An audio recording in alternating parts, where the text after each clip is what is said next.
Le tout n'est pas tout simplement d'observer qu'il y a un problème dans l'éducation financière qui est partagée aujourd'hui. Le tout n'est pas tout simplement d'apporter une critique sur ce qui est transmis ou pas.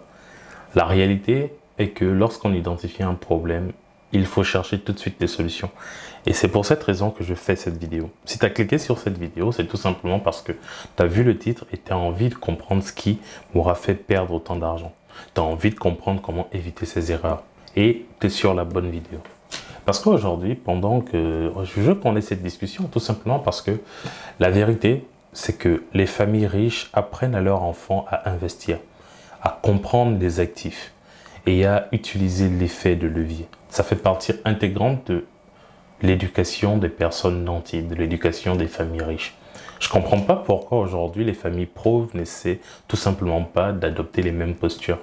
Parce que s'il y a quelque chose qui a été assez simple pour se sortir de ce genre de problème, c'est qu'il faut tout simplement imiter ce qui réussit, ce qui marche pour les autres. C'est comme ça qu'on s'en sort, c'est comme ça qu'on arrive à construire des générations qui sont beaucoup plus riches que les précédentes.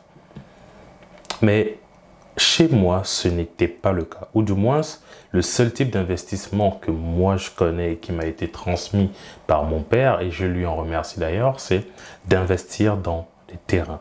Acheter de la terre, posséder du terrain. Tout simplement parce que la terre ne ment jamais. Et ça, je l'ai fait. Mais ça ne suffit pas dans un principe de diversification. Il faut être en mesure d'investir dans autre chose. Il faut être en mesure de comprendre comment l'économie fonctionne. Il faut être en mesure de suivre les flux monétaires pour adapter sa stratégie en fonction du contexte, en fonction du positionnement, en fonction de l'économie, tout simplement. Mais je ne pense pas que ça ne m'a pas été inculqué tout simplement par négligence, mais plutôt par ignorance. Les parents font ce qu'ils peuvent. Donc, pour moi aujourd'hui, l'objectif c'est déjà de faire cette vidéo pour les générations futures, mes petits frères en l'occurrence, et peut-être pour toi si ça peut te rendre service. Et voici les différentes clés que j'aurais aimé savoir, qui ne m'ont pas été enseignées dans mon contexte familial et qu'aujourd'hui j'ai envie de transmettre à toute personne qui serait intéressée par un contrôle beaucoup plus conscient sur ses finances, sur son argent.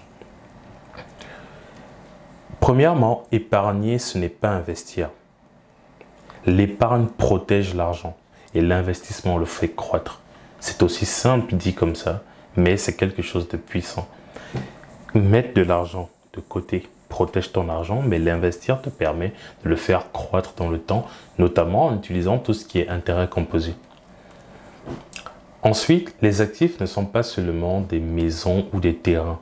Ce sont également des actions, des ETF, des obligations, de l'immobilier ou encore même des métaux précieux.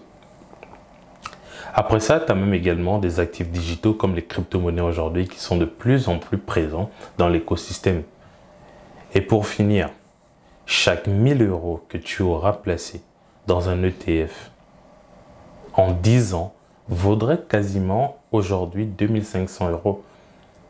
Je suis passé à côté de tout ça. Mais toi, tu n'es pas obligé de faire la même erreur. Tu n'es pas obligé de faire les mêmes erreurs que tout le monde pourra prendre. Tu as la possibilité de prendre des conseils chez les gens qui ont déjà fait ces erreurs pour essayer de speed up, pour essayer d'accélérer un peu le processus pour toi. Tu n'es pas obligé de faire toutes les erreurs qui te passent sous le nez. Mais une fois que tu as ces connaissances, il ne suffit pas simplement de dire que oui, je vais investir. Il faut également penser un peu plus loin. C'est-à-dire que les connaissances, tu les as acquises, les connaissances, tu les as de façon un peu éparse. Mais en allant un peu plus loin, ce qu'il faut comprendre, c'est que ces connaissances, tu dois essayer de les rabouter les unes avec les autres. Et pour ça, il suffit de te faire une stratégie. Quand tu comprends comment l'argent fonctionne, il y a trois changements cruciaux qu'il te faut. La première, c'est que il faut te payer toujours en premier. Chaque mois, mets de côté 10-20% de tes revenus avant même de payer des factures. Cet argent va directement dans ton compte d'épargne. Cet argent peut directement aller sur un compte d'investissement. Ensuite, pour jouer sur les effets composés, il faut que tu investisses régulièrement. Au début, tu ne verras pas une grande différence, mais dans le temps, sur 2 ans, 5 ans, 10 ans, ce sont des changements qui sont significatifs d'un point de vue financier, d'un point de vue création, du point de vue de la création de richesse. Quand le marché monte ou descend, ce n'est pas ton problème. Tu investis dans des actifs diversifiés comme des ETF, des actions ou même des cryptos. Et troisièmement, il faut apprendre et optimiser. Commence à lire des livres, à suivre des formations, à regarder des vidéos et à même te faire mentorer si tu en as la possibilité. Ça te fera gagner énormément de temps. Ces étapes transformeront totalement ta situation financière. Ça a été le cas pour moi, ça a été le cas pour beaucoup avant moi et ce sera encore le cas pour beaucoup après moi. Et pour ça, ce que j'aimerais te dire, c'est que si tu n'apprends pas des leçons, si tu n'apprends pas de tes erreurs, si tu ne trouves pas quelqu'un qui aura fait les erreurs que tu es en train de faire aujourd'hui, tu auras beaucoup de mal. Mais ce n'est pas un souci. Si tu n'as pas suffisamment de moyens pour te faire mentorer ou suivre, apprends à tâtons.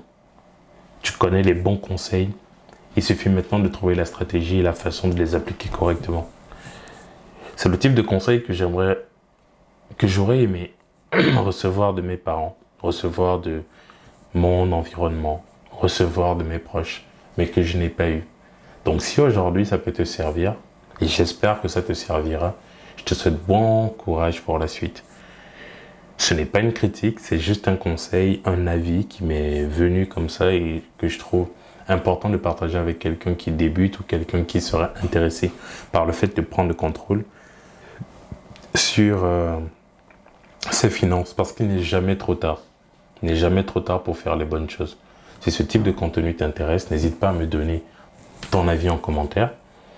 Et en attendant, je t'invite tout simplement à regarder la vidéo qui s'affiche juste là, où je te donne mon avis sur les secteurs, sur les supports d'investissement qui, selon moi, devraient connaître une croissance forte dans les années à venir.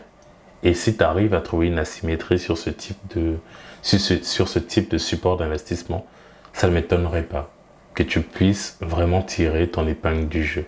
Parce que tu as besoin de saisir 1 à 2 opportunités dans une vie pour créer une richesse, pour faire la différence d'un point de vue familial, d'un point de vue économique et d'un point de vue social. C'est tout pour cette vidéo. C'était Glatien. On se dit à la prochaine dans la suite.